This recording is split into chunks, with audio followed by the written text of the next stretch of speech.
Friends, இன்றைக்கி நம்ம பார்க்க போகிறது 2 டைப்ஸ் ஆஃப் காரா பூந்தி ரெசிபீஸ் தான். ஒன்று வந்து ஸ்வீட்டு, இன்னொன்று காரம்.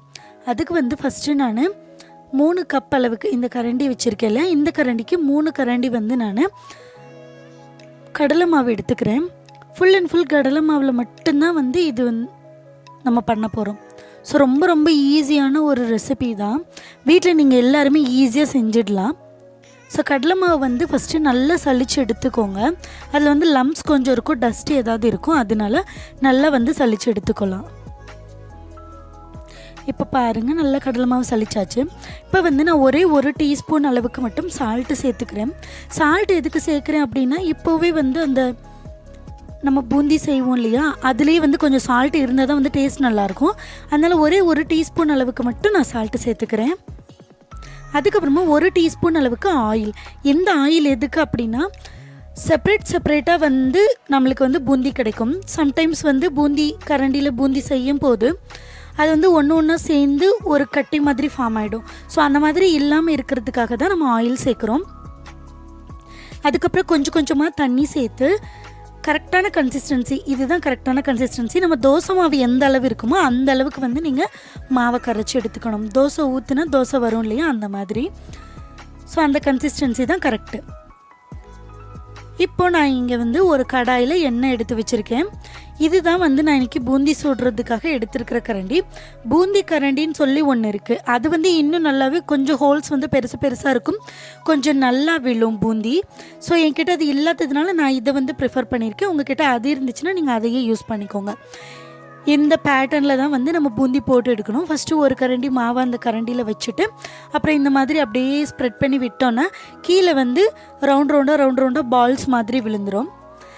ஸோ இந்த இந்த எண்ணெய் வந்து நல்லா ஒரு மாதிரி ஃபுல்லாக நுரையும் பபிள்ஸாக வருதில்லை, இது எல்லாமே அதுவாகவே வந்து அப்படியே செட்டில் ஆனதுக்கப்புறமா நம்ம வந்து எடுத்துக்கலாம். அப்போ தான் வந்து பூந்தி ரெடி ஆகிடுச்சு அப்படின்னு அர்த்தம்.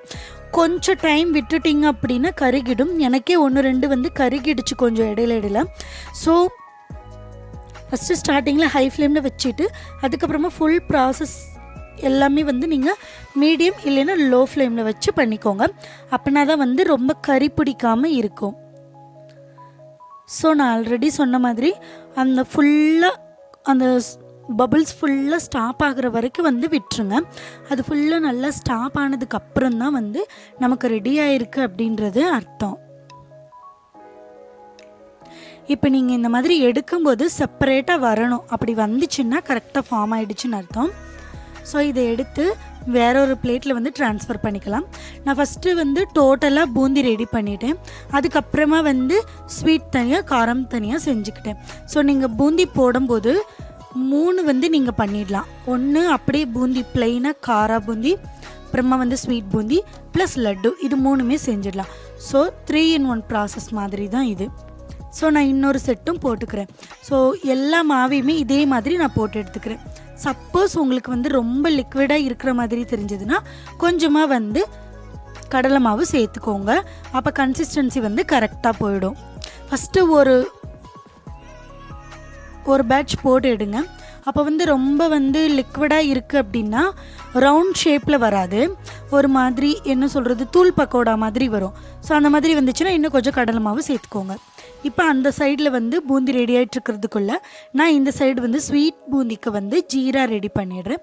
சுகர் சிரப்புக்கு என்ன பண்ணியிருக்கேன்னா, ஒரே 1 கப் அளவுக்கு சுகர், எந்த கப்பில் சுகர் எடுக்கிறீங்களோ சேம் மெஷர்மெண்ட்லேயே வந்து நான் வந்து தண்ணியும் எடுத்துகிட்டு வந்து நல்லா மிக்ஸ் பண்ணி வச்சுக்கிறேன்.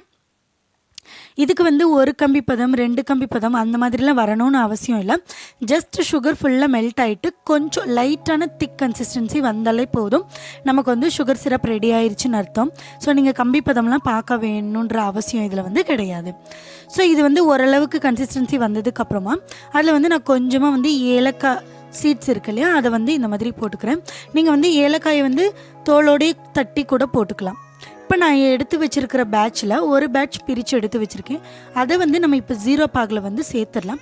இந்த ஜீராவில் வந்து இது மினிமம் வந்து 1/2 hourலேருந்து 1 hour வரைக்கும் நல்லா ஊறணும். அப்படி ஊறினா தான் வந்து நமக்கு பூந்தி நல்லா கிடைக்கும். இன்னொரு செட் ஆஃப் பேட்ச் வந்து நான் காரா பூந்தி செய்கிறதுக்காக எடுத்திருக்கேன். அதை என்ன பண்ணிக்கிறேன் அப்படின்னா, ஃபஸ்ட்டு இதில் 1 டீஸ்பூன் சால்ட்டு, 1 டீஸ்பூன் வந்து நார்மல் ரெட் சில்லி பவுடர். நீங்கள் சாம்பார் பொடி சேர்த்துடக்கூடாது, ரெட் சில்லி பவுடர் தான் சேர்க்கணும். உங்களுக்கு கலர் வேணும்னா காஷ்மீரி சில்லி சேர்க்கலாம், but it's not necessary. So நான் வந்து ரெட் சில்லி சேர்த்துருக்கேன். சேர்த்துட்டு நல்லா மிக்ஸ் பண்ணிக்கோங்க. ஒரு 1 மினிட் வரைக்கும் நல்லா மிக்ஸ் கொடுத்துட்டே இருங்க. அதுக்கப்புறமா வந்து நான் ஒரு 4 பல் பூண்டை வந்து அப்படியே எண்ணெயில் பொரித்து எடுத்திருக்கேன். ஒரு கொத்து கருவேப்பிலையும் அதே மாதிரி எண்ணெயில் ஃப்ரை பண்ணி எடுத்திருக்கேன். 1 கப் ஃபுல்லாக கடலைப்பருப்பு வந்து எண்ணெயில் ஃப்ரை பண்ணி எடுத்திருக்கேன். இது எல்லாத்தையுமே தனித்தனியாக ஆயிலில் அப்படியே ஃப்ரை பண்ணி எடுத்திருக்கேன்.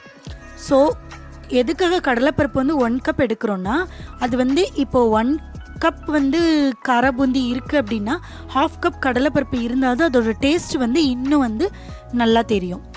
அவ்வளோதான், இப்போ நமக்கு ரெடி ஆகிடுச்சு. நம்மளோட ரெண்டுமே ரெடி ஆகிடுச்சு, ஸ்வீட் பூந்தியும் காரா பூந்தியும். ஸ்வீட் பூந்தி வந்து இப்போ 1 hour ஆகிடுச்சு. பாருங்கள், நசுக்கி பார்க்கும்போது கொஞ்சமாக அதுலேருந்து எசன்ஸ் வருது. அட் த சேம் டைம் ரொம்ப சாஃப்டாக இருக்குது. காரா பூந்தியோட கன்சிஸ்டன்சி நான் காமிக்கிறேன். இப்படி வந்து ப்ரெஸ் பண்ணும்போது நல்லா வந்து பிரேக் ஆகுது. ஸோ நல்ல கிறிஸ்பினஸ் வந்து இதில் இருக்குது.